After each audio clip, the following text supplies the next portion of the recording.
ደግሞም ማናቸውም ታላቅ ሆኖ እንዲቆጠር በመካከላቸው ክርክር ሆነ።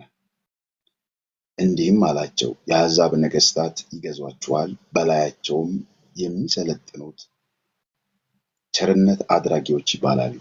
እናንተ ግን እንዲህ አትሁኑ።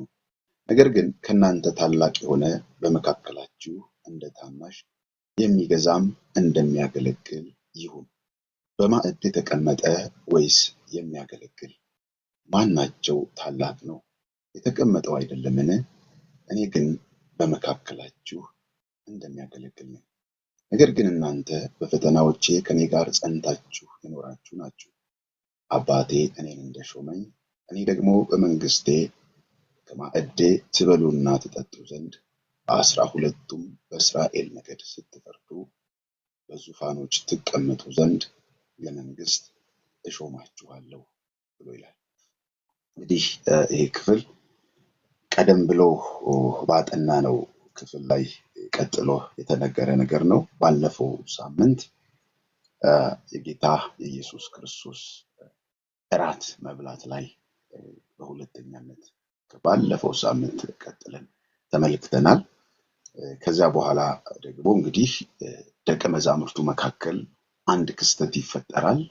ጌታ ኢየሱስ ክርስቶስ በመካከላቸው የተፈጠረውን ክስተት ያይና በመካከላቸው ላይ መናገር ያለበትን ወይም መገሰጽ፣ ማስጠንቀቅ፣ መምከር የሚገባው ነገር ሲመክራቸው እንመለከታለን። ምናልባት ይሄ ክፍል እዚህ ውስጥ ብቻ ላይጠቀስ ይችላል። ከዚህ በፊት እንዳልኳችሁ መጽሐፍ ቅዱስ በተለይ ወንጌላት ማቴዎስ፣ ማርቆስ እና ሉቃስ ተመሳሳይ ወንጌላት ተብለው ይታወቃሉ።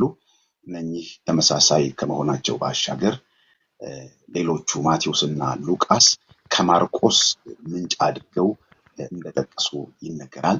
ይሁን እንጂ ደግሞ አንዳንድ ጊዜ ሉቃስ ላይ ቀንጨብ የተደረገ ነገር ማቴዎስ ላይ ተብራርቶ ሊቀመጥ ይችላል።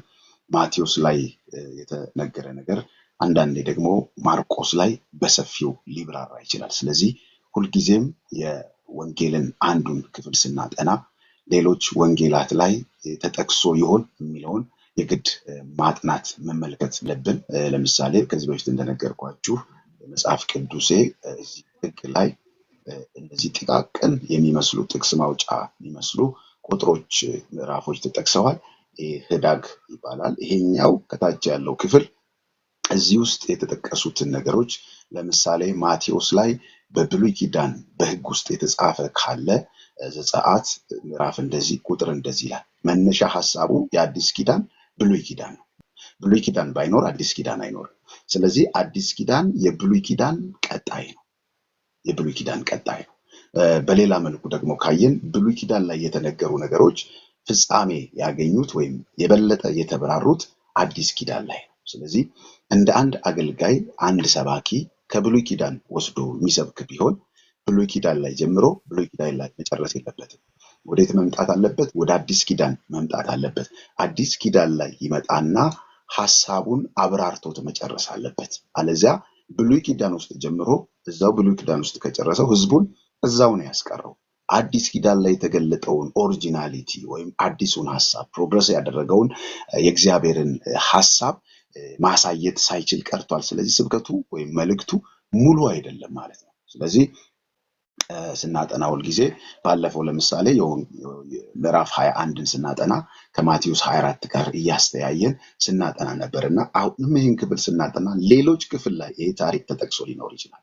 ይሄ ታሪክ ተጠቅሶ ባለበት ክፍል ደግሞ እዚህ ውስጥ ያልጠቀሳቸው የቀሩ ቃላቶች፣ ሐረጎች፣ ሐሳቦች ሊኖሩ ስለሚችሉ ሁልጊዜም ስናጠና እነዛንም እየጠቀስን ማብራራቱ ማጥናቱ ጠቃሚ ነው ማለት ነው። ወደዚህኛው ክፍል ስንመጣ ቁጥር 24 ላይ ምንድነው የሆነው? ምን ተከሰተ? ደቀ መዛሙርቶች ማን ታላቅ እንደሆነ በመካከላቸው ክርክር ሲያነሱ እናያለን። እዚህ ላይ በጣም ጥሩ። ደቀ መዛሙርቱ ከጌታ ከኢየሱስ ክርስቶስ ጋር ወጥተው የሚገቡ ተማሪዎቹ ናቸው።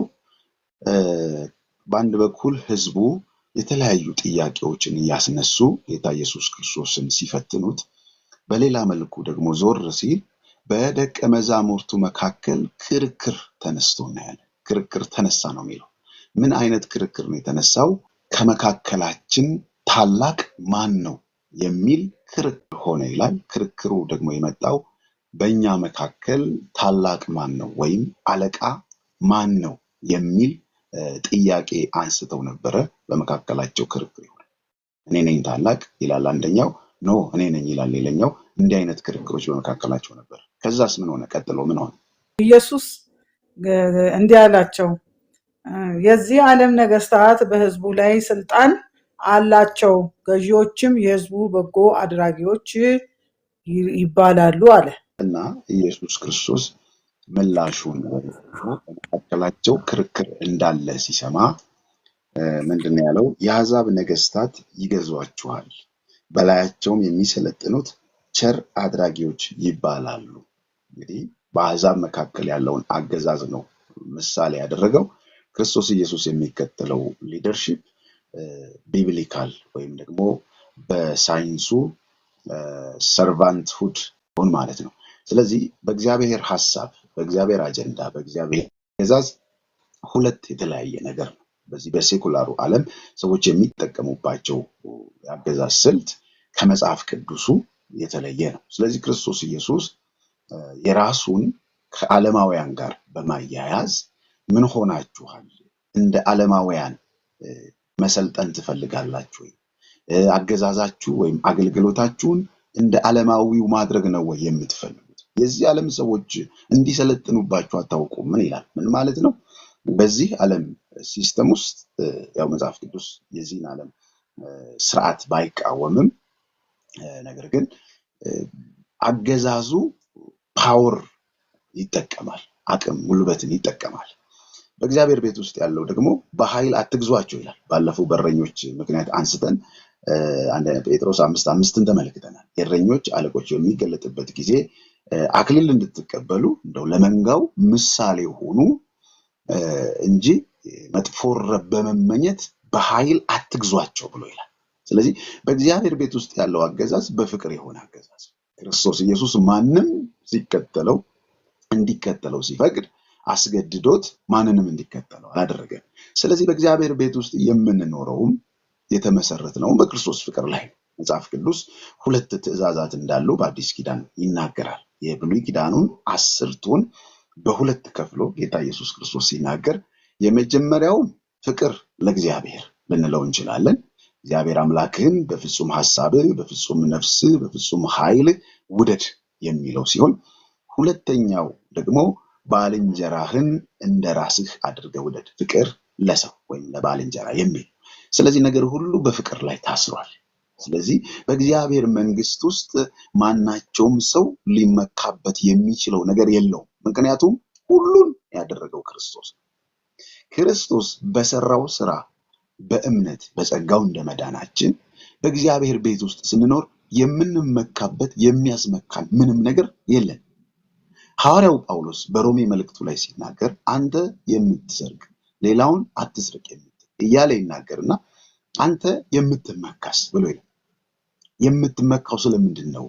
ያልተቀበልከው እንደሌለ ካወቅ፣ ምንም ከራስህ ያልሆነ የሆነ ነገር ከሌለ፣ ሁሉን ነገር ተቀብለህ በጸጋው ከሆነ የምታደርገው በየትኛው ነገር ነው የምትመካው ብሎ መመካት እንዳልሆነ ይናገራል። የሚገርመው ሐዋርያው ጳውሎስ ሌላ ቦታ ላይ ደግሞ ለቆሮንቶስ ሰዎች ሲጽፍ እንግዲህ አትመኩ ይላል። እኔ የአጵሎስ ነኝ፣ እኔ የጳውሎስ ነኝ በሚል ደግሞ በመካከላቸው ክፍፍል ነበር። አንዱ የአጵሎስ ነኝ፣ አንዱ የጳውሎስ ነኝ፣ አንዱ የከሌ ነኝ እያለ እርስ በርስ ነበርና ምን ይላቸዋል? እንግዲህ ብሎ የሚመካ ግን በእግዚአብሔር ይመካ እንዲህ ተብሎ እንደተጻፈ ይላል። ይህንን ክፍል ኮት ያደረገው ከኤርሚያስ መልእክት መጽሐፍ ውስጥ ነው። በትንቢተ ኤርሚያስ ውስጥ እግዚአብሔር በነቢዩ በኩል ሲናገር ምን ብለዋል? አዋቂ በእውቀቱ አይመካ፣ ጠቢብም በጥበቡ አይመካ፣ ነገር ግን የሚመካ ቢኖር ይልና ፍርድን፣ ምሕረትን፣ ጽድቅን በማደርግ በእኔ በእግዚአብሔር ምን ይበል ይመካ ብሎ ይላል። ስለዚህ የትኛውም የሚያስመካ ምንም ነገር የለም በክርስቶስ ከሆናችሁ በኋላ። ዘራችሁ አያስመካም፣ ቋንቋችሁ አያስመካም፣ እውቀታችሁ አያስመካም፣ መልካችሁ አያስመካም፣ የሆነ ደረጃ ላይ መድረሳችሁ አያስመካም። አያችሁ፣ ወደ እግዚአብሔር መንግስት ስንመጣ ሁሉ ነገር አልቋል። ባለቀ ነገር ነው የምንመጣ። ለዚህ ነው ዕብራዊው ጸሐፊ ስራው ዓለም ሳይፈጠር በፊት የተፈጸመ ነውና ብሎ ይላል። ቶታሊ መስቀል ላይ ክርስቶስ ኢየሱስ የመጨረሻ ቃሎቹ ተብለው ከሚጠቀሱት ውስጥ አንደኛውና መጨረሻው ተፈጸመ የሚል ሁሉ ነገር በብሉይ ኪዳን የተባለ ትንቢት ማናቸውም ድካምም ብርታትም ምኑም መጥቶ ክርስቶስ ኢየሱስ መስቀል ላይ ሲሰቀል ተፈጽሟል። አሁን አንድ ብለን ስንጀምር በሰው ጉልበት፣ በሰው ዕውቀት፣ በሰው ጥበብ ሳይሆን እግዚአብሔር በሰራው ማንም በክርስቶስ ሲሆን አዲስ ፍጥረት ነው እንደሚል ወደ እግዚአብሔር ሰንበት ነው የምንገባው። እግዚአብሔር ወደ አዘጋጀው ሰንበት እናንተ ደካሞች ሸክማችሁ የከበደ ሁሉ ወደ እኔ ኑ እኔም አሳርፋችኋለሁ ለነፍሳችሁም እረፍትን ታገኛላችሁ እንዳለ ሸክሜን ጠቅላላ አራግፌ የምመካበትን ምናምኔን ትቼ ጌታ ሆይ ብዬ እጄን ለሱ በመስጠት ነው የምጀምረው። ስለዚህ እጅ በመስጠት ከኔ የሆነ ምንም ዲግሪ ማስተርስ ምንም በሌለበት የራሴ ጽድቅ በሌለበት ከጀመርኩ ከእግዚአብሔር ጋር ስኖር ምንም የምመካበት ነገር የለኝ። ጳውሎስ መመካት ቢያስፈልግ እኔ እበልጣችኋለሁ ይላል። ከዕብራዊ ነኝ፣ ከፈሪሳዊም ፈሪሳዊ ነኝ። በትምህርት ብትወስዱ ስኮላር ነኝ። ከዋነኛው አስተማሪ ከታላቁ ካህን ከገማልያል እግር ስር ተቀምጬ ነው የተማርኩት። በእምነት በኩል ብትወስዱ ደግሞ የተገረዝኩ ነኝ። ስለዚህ እበልጣችኋለሁ። ነገር ግን ብሎ ይልና ይሄንን ሁሉ ግን ስለ ጌታዬ ስለ ክርስቶስ ኢየሱስ ረብ እንደሌለው ነገር አድርጌ ቆጥሬዋለሁ። ሁሉን ትቼዋለሁ። ስለማ ስለ ጌታዬ ስለ ኢየሱስ ክርስቶስ። ለምን? የጌታ የኢየሱስ ክርስቶስን ስራ ከንቱ እንዳላደርግ፣ በመስቀል ላይ ለኔ የሰራውን ነገር ከንቱ እንዳላደርግ ምን አድርጌያለሁ? ማይረባ ይሄን ግልድም ባንዴ የሚደርቅ ግልድም የትም የማያስኬድ ብዬ ትቼዋለሁ። እና ምንድን የምታደርገው ጳውሎስ? አሁንም አለ የኋላዬን እየረሳው በፊቴ ያለውን ለመያዝ እዘረጋለሁ። የኋላዬን ምን እያደረኩ? እየረሳው። ምንም አይነት ባክ ሂስትሪ ይኑራችሁ፣ ምንም አይነት የትምህርት ባክ ሂስትሪ ይኑራችሁ፣ ምንም አይነት ቋንቋ፣ ነገድ፣ ዋቴቨር ይኑራችሁ፣ በክርስቶስ ስትመጡ አዲስ ፍጥረት ነው መጽሐፉ የሚለው። ወደ ክርስቶስ ከመጣችሁ በኋላ የቀደመውን ነገር ማስታወስ አይጠቅምም ይላል ጳውሎስ።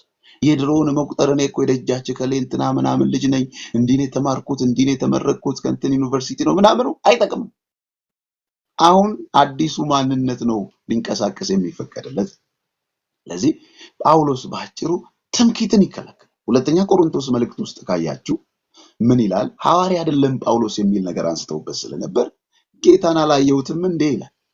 እኔ እኮ ጌታ ተገልጦልኛል፣ ለዛው በዛ መሃል እኮ የመላእክትን አይነት የሚመስል ቋንቋ ሰምቻለሁ፣ እስከ ሶስተኛው ሰማይ ድረስ ተነጥቄያለሁ ይልና ብዙ ያልጠቀስኩት ያላወራሁት አለ።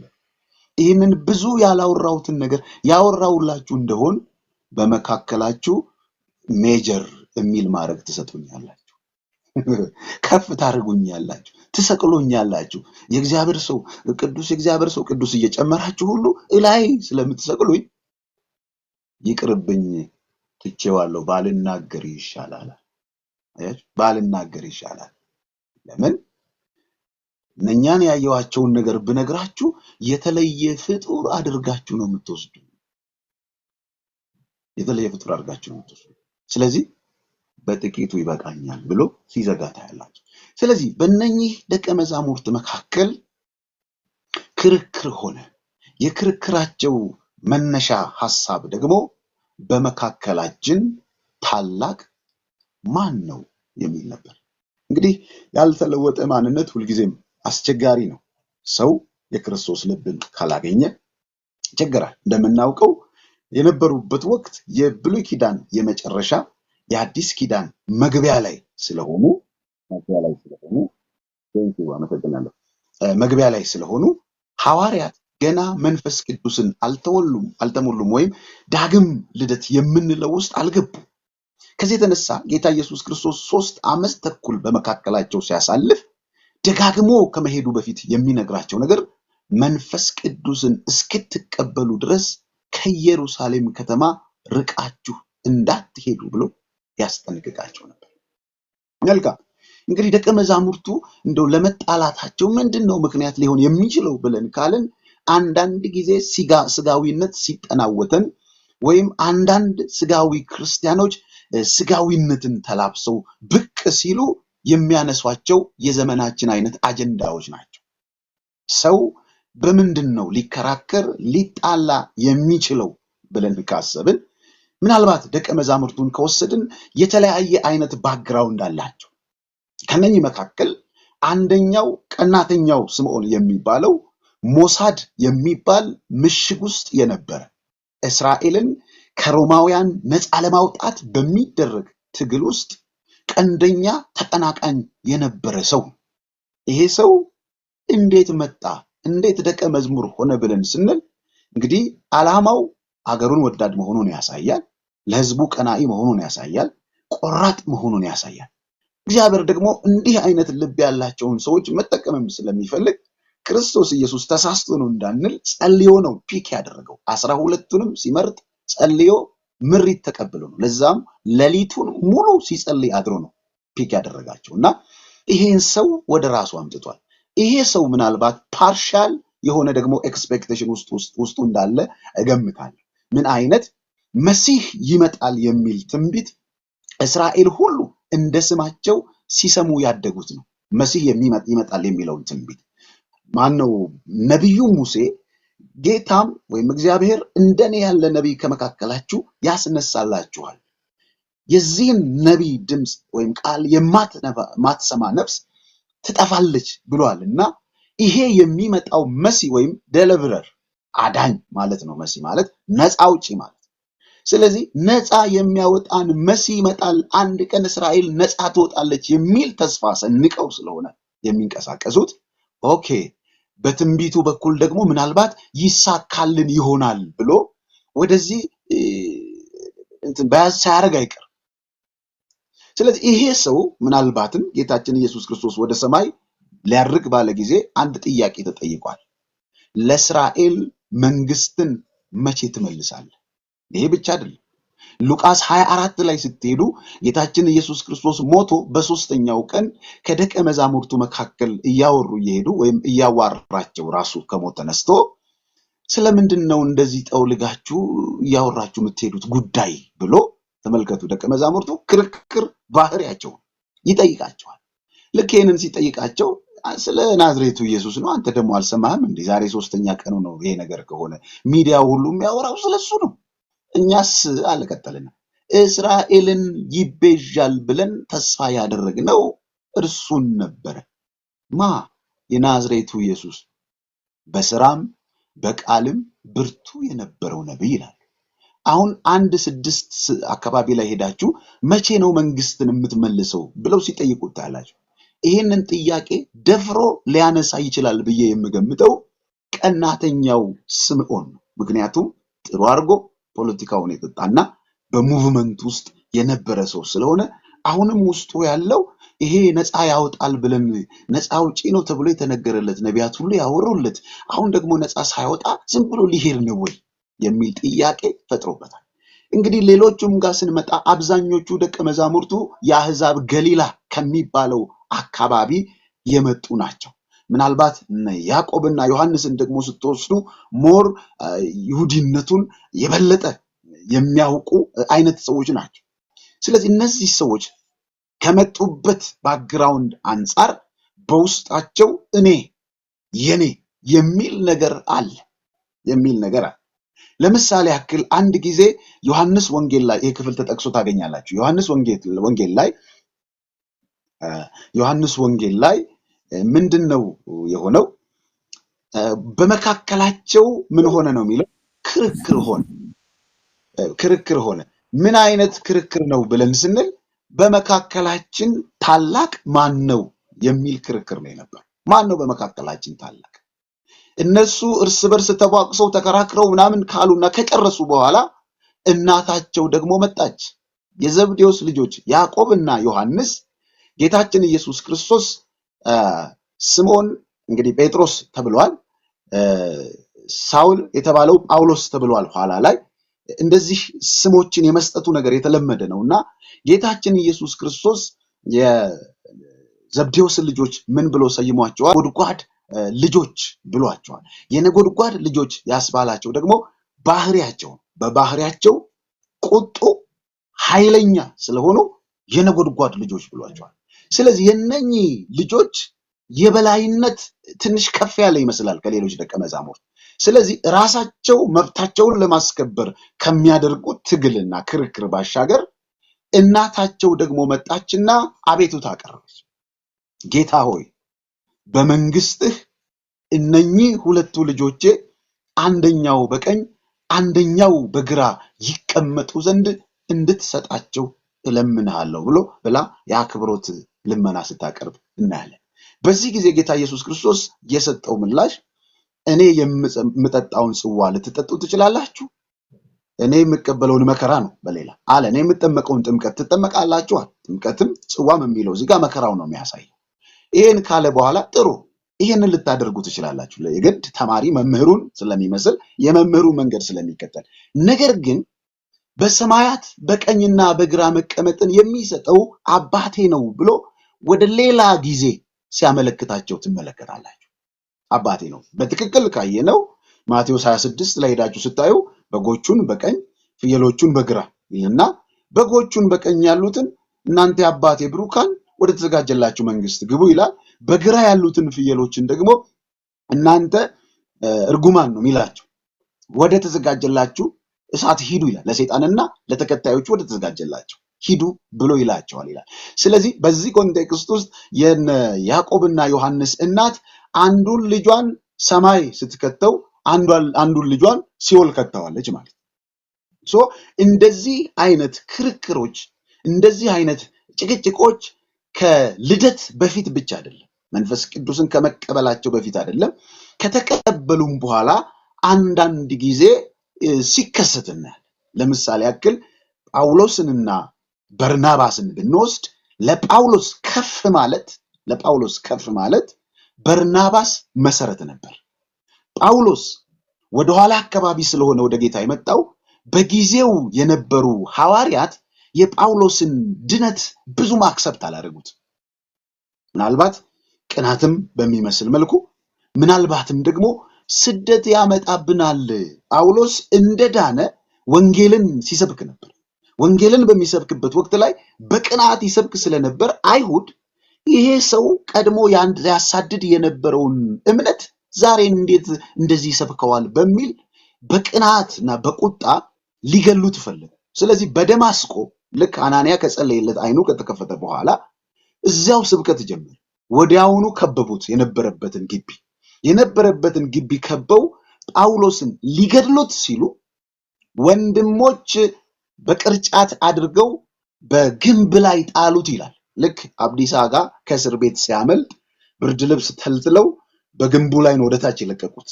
ልክ እንደዚሁ ጳውሎስንም በቅርጫት አስረው ቅርጫት ውስጥ አድርገውት ወደታች ገመዱን እያንሸራተቱ መሬት እንዲወርድ አድርገው አምልጦ ሄደ። ካመለጠ በኋላ የት ነው የሄደው? በቀጥታ ያደገበት ከተማ ሲሄድ ለረጅም ጊዜ እዛ ይቆያል። እዚያ ከቆየ በኋላ መጨረሻ ሰዓት ላይ በአሕዛብ ክልል ውስጥ የመጀመሪያዋ ማዘር ቸርች ከኢየሩሳሌም ቀጥላ ለአሕዛቦች ማዘር ቸርች ልትባል የምትችል ትልቅ ቤተክርስቲያን፣ ታሪካዊ የሆነች ቤተክርስቲያን በአንጾኪያ ትከፈታለች። ልክ እቺ ቤተክርስቲያን እንደጀመረች እዛ አካባቢ ያመኑትን ሰዎች ለማስተማር ለማጽናት ሲባል ሰው መላክ ይፈልጋሉ ሐዋርያት።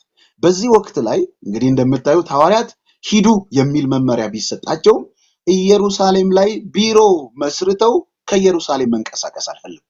ከኢየሩሳሌም መንቀሳቀስ ባለመፈለጋቸው ምክንያት ነው እግዚአብሔር ለማዕድ አገልግሎት ለዲቁና የተጠሩትን እስጢፋኖስንና ፊልጶስን አስነሳና እስጢፋኖስ የሚገርም ታሪካዊ የሆነ ረጅም ስብከት፣ ጠንካራ ስብከት በመስበኩ ምክንያት አይሁድ በድንጋይ ወግረው ገደሉት። በዚህ ወቅት ላይ ጳውሎስ ለወጋሪዎች ልብስ ጠባቂ ወይም ኮኦርዲኔተር ነበር፣ አስተኳሽ ነበር ማለት ነው። ልክ ይሄ ከሆነ በኋላ ታላቅ ስደት በኢየሩሳሌም ባለችው ቤተክርስቲያን ላይ ተነሳ ይላል ሐዋርያት ሥራ 7 ሐዋርያት ሥራ ምዕራፍ 8 ላይ። ይሄ ስደት በሚነሳበት ወቅት ማንም ቀርቦ የእስጢፋኖስን ሬሳ ወስዶ መቅበር ባልቻለበት ወቅት ደፍረው ሄደው አስከሬኑን ወስደው የቀበሩ ሰዎች ማናቸው ካልን በጸሎት የጸኑ የተጉ ደቀ መዛሙርት ብሎ ይላል። ጸሎት መከራን እንድንጋፈጥ በፈተና ወቅት፣ በችግር ወቅት፣ በምንም አይነት ሁኔታ ውስጥ ደፍረን እንድንቆም የሚያደርገን ነው። ለዚህ ነው ጌታ ኢየሱስ ክርስቶስ ጌተሰማኒ ጋር ቀርቦ እየጸለየ ያለ እንደዚህ አለ። የድንጋይ ውርወራ ያክል ሄዶ ጸልዮ ሲመጣ ተኝቷል። አሁንም ሄዶ ሲመጣ ተኝቷል ደቀ መዛሙርቱ። ለአንዲት ሰዓት እንኳን ልትተጉ አልቻላችሁምን ይላቸውና አስከትለው ምን አለ? እንግዲህ አላቸው መንፈስ ተዘጋጅታለች፣ ስጋ ግን ደካማ ነው። ስለዚህ ወደ ፈተና እንዳትገቡ ተግታችሁ ጸልዩ ይላል።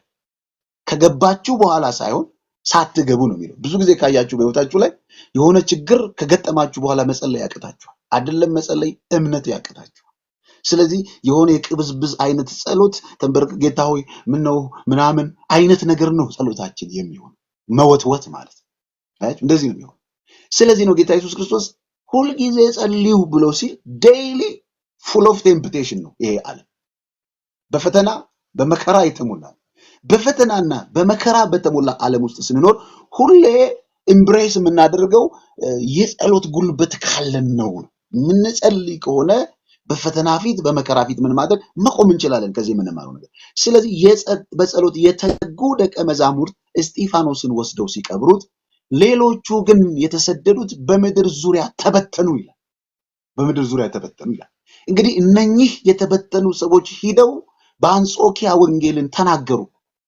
ባጭሩ ለይማን የምንላቸው ተራ ምዕመናን ናቸው። ሄደው ወንጌልን የመሰከሩት አንጾኪያን የምታክል ታላላቅ አስተማሪዎችንና ነቢያቶችን ያወጣች ቤተክርስቲያን እንድትተከል ምክንያት የሆኑት። ወንጌል ዕውቀት አይፈልግም። ወንጌል ጥበብ የሆነ የተለየ ከትምህርት ቤት የምናመጣው ነገር አይደለም። መጽሐፍ ቅዱስ let the redeemed say so ይላል። እግዚአብሔር ያዳናቸው ይናገሩ ብሎ ይላል። ስለዚህ እግዚአብሔር ያዳነው ሰው ስለ ድነቱ መናገር ማለት ነው። የሆነለትን ያገኘውን ያጣጣመውን የቀመሰውን ነገር ማውራት። አንደኛ ዮሐንስ መልእክት ላይ ምዕራፍ 1 ቁጥር 1 ላይ ሄዳችሁ ስታነቡ ሕይወት ተገልጧል ይላል ዮሐንስ። እኛም አይተንማል፣ የሰማነውንና ያየነውን በእጆቻችንም የዳሰስነውን እርሱን እናወራላችኋለን። ይሄ ነው ጉድ ኒውስ ማለት። ያየነውን የሰማነውን በእጆቻችን የዳሰስነውን እርሱን ምን ማድረግ ማውራት። ይሄ ሕይወት ተገልጧል የሚለው ክራይስትን ነው። ዮሐንስ ወንጌል ምዕራፍ 1 ላይ ሄዳችሁ ስትመለከቱ 1:3 ላይ ብርሃን በዚህ ዓለም ይበራ ነበር፣ ጨለማም አላሸነፈውም፣ ብርሃንም የሰው ሕይወት ነበር ይላል። ተመልከቱ፣ ብርሃን የሰው ሕይወት ነበር፣ ሁሉ በእርሱ ሆነ፣ ከሆነውም አንዳች ያለ እርሱ አልሆነም ይላል። ይሄን ስለማን ነው የሚያወራው? ስለ ክርስቶስ ሕይወት ስለሆነው ክርስቶስ። በዓለም ነበር ይልና ዓለሙም አላወቀውም። ይሄ ዓለም ያላወቀው ክራይስት አንድ ቀን ሪቬል አደረገ ወይም ማኒፌስት አደረገ። ልክ በሰው ሁኔታ ውስጥ ራሱን ሲገልጥ ወው ተገለጠልኝ፣ መገለጥ አገኘው እንላለን። ልክ ለናትናኤል ሄደው የናዝሬቱን ኢየሱስን አግኝተነዋል ነው ያሉት። ሌላ ምንም አላሉ። ትቀልዳላችሁ እንዴ? ከናዝሬት መልካም ነገር ሊወጣ ይችላል? አሁን አናኤው ከፈለግ መጣና ልክ ሲደርስ መሲ ብሎ ሲል ናትናኤል አንተ መልካም ልጅ ምናምን ብሏል። ታውቀኛለህ? ሳይጠራህ ከበለስ በታች ሳለ አውቅ ነበር፣ አይቼሃለሁ አለ። ኢየሱስ ጌታ ነው። በስማችን በአድራሻችን ባለንበት ሁኔታ ውስጥ የሚያውቀን አምላክ። ተመልከቱ፣ አውቃለሁ አለ። ሐዋርያት በተሰበሰቡበት ጌታ ኢየሱስ ክርስቶስ አንድ ጥያቄ ጠየቃቸው። ሰዎች የሰው ልጅ ማን እንደሆነ ይሉታል። ኤርሚያስ፣ መጥምቁ ዮሐንስ ከነቢያት አንዱ፣ ዮሐንስም ተነስቷል ይላሉ። እናንተስ ብሎ ሲል ሁሉ ዝም አለ። ሕይወት ያለ መገለጥ አይመጣምና አያችሁ። ከዝምታዎች በኋላ ግን ጴጥሮስ ዝምታውን ሰበረ። አንዳች የተገለጠለት ይመስላል። ይኸው መምህር ሆይ፣ እሺ ጴጥሮስ ይለዋል፣ አንተ ክርስቶስ የሕያው የእግዚአብሔር ልጅ ነህ። ሃሌሉያ! አንተ ክርስቶስ የሕያው የእግዚአብሔር ልጅ ነህ ሲል ሌሎቹ ቀና ቀና አሉ ካቀረቀሩበት። ኢየሱስ ሲያስረግጥ የዮና ልጅ ስምዖን ሆይ ይሄንን ስጋና ደም አልገለጠልህም፣ ይሄንን ካምብሪጅ ኦር ሌላ አይነት አዲስ አበባ ዩኒቨርሲቲ ገብተህ አላመጣኸውም፣ ይህንን በእንደዚህ አላመጣውም፣ ነገር ግን የሰማዩ አባቴ ነው የገለጠልህ። መገለጥ ህይወት ካልተገለጠ አታውቁትም። በመገለጥ ካልሆነ በስተቀር አይመጣም። ቢሆን ኖሮ ከመገለጥ ውጭ የሚመጣ ቢሆን ኖሮ መጽሐፍ ቅዱስን ከኛ በላይ 1000 ጊዜ የሸመደዱ ሰዎች ይቀድሙን ነበር። ነገር ግን ለክርክር፣ ሌላውን ለማንቋሸሽ፣ አዋቂ ለመባል በተለያየ አይነት ምክንያት ስለሚያጠኑት ህይወት አልሆነላቸውም። መጽሐፍ በስብከት ሞኝነት የሚያምኑትን ሊያድን የእግዚአብሔር በጎ ፈቃድ ሆኗልና ብሎ ይላል። ስለዚህ እኛ ጅላጅሎቹ ምንም የማናውቀው መመራመር የማይፈልገው ልብ አገኘና ጌታ ባለንበት ሁኔታ ውስጥ ተገልጦ አወጣን።